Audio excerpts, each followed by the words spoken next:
Құрметті көрермен, біз қазір Жамбыл облысы Сарысу ауданы Саудакент ауылының маңында орналасқан Ықылас дүкенінің кесенесінің ішінде отырмыз.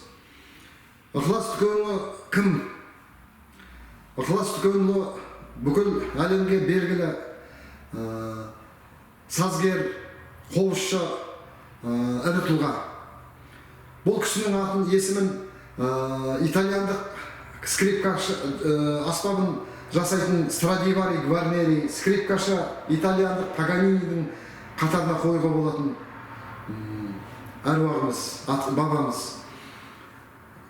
Үйтіп айтатыным, қазір көптеген шетелдіктер осы Ықыластың өмірбаянын, Ықыластың шығармаларын мен танысып, өз елдерінде насихаттауда. Ықылас дүкені 1843 жылы дүниеге келіп, 1916 жылы дүниеден озған бабамыз өзін аманат етіп қойылған жері мынау Шу бойында Шығанақ ауылынан 20 шақырым жерде орналасқан жатқан жері. 1972 жылы Ықыластың Түсіпбек деген баласының қызы, яғни Ықыластың немересі, менің шешем Шырын Түсіпбек қызы сол жерге үлкен темірден күмбез орнатқан болатын. Содан кейін енді беріде Ықыластың 150 жылдығына байланысты 1993 жылы үкімет Ықыластың есімін мәңгілік сақтау үшін осы кесенені тұрғызған болатын.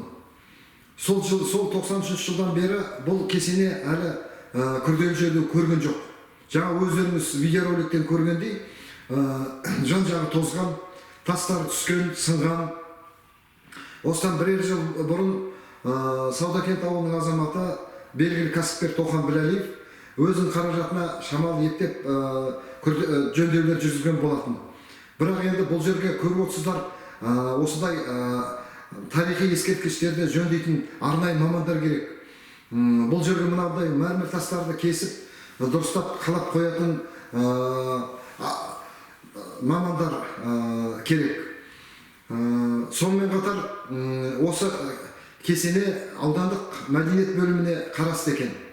Аудан басшыларынан сұранатынымыз осы келесі жылы 2020 жылы осы Ықыластың кесенесін қаржы тауып ел игілігіне үшін осы